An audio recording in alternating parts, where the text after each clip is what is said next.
भाट साहब, आज जो स्वागत और सत्कार हुआ इसके बारे में कार्यकर्ताओं को क्या कहना चाहोगे? नहीं, ये एक जोश है, निराश थे ये लगातार 5 वर्षों से। कांग्रेस शासन में सत्ता बचाने के नाम पर विधायकों को, मंत्रियों को लूट की छूट दे दी। आम जनता बहुत बुरी तरह से लूटी गई, किसी को न्याय नहीं मिला।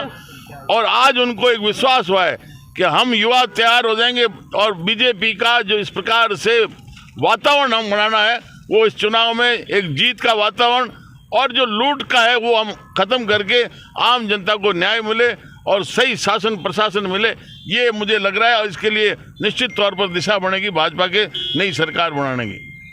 भाट साहब, एक और सवाल रहेगा कि पिछले 2-3 महीनों से जो अटकलें लगाई जा रही थी, अंतिम जो खबर आई कि भाट साहब है वो भाजपा ज्वाइन कर ली है, तो भाजपा ही क्यों? ना, भाजपा देखिए, मेरी राजनीति शुरू से कांग्रेस विरोधी रही है। मुझे कई पत्रकारों ने बीच में पूछा भी था अलग अलग समय, तो मैंने कहा मेरे शरीर के टुकड़े टुकड़े कर दो तब भी मैं कांग्रेस में नहीं जाऊंगा।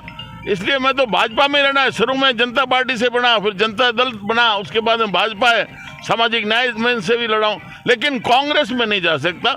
इसलिए भाजपा है, सही दिशा दे सकती है, जिसमें पूरी दुनिया को नेतृत्व देने के लिए ऐसा चेहरा नरेंद्र मोदी के रूप में उभरा है।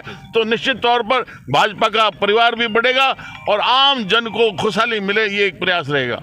तो ये हमारे साथ भाट साहब थे और उनका बहुत बहुत धन्यवाद है। भाट साहब से भी हमने बात की और भाट साहब ने साफ साफ कहा कि बीजेपी है जो मेरा परिवार है और मैं कांग्रेस में तो कभी टुकड़े टुकड़े हो जाएंगे फिर भी कांग्रेस में नहीं जाऊंगा, ऐसा है जो भाट साहब ने कहा है।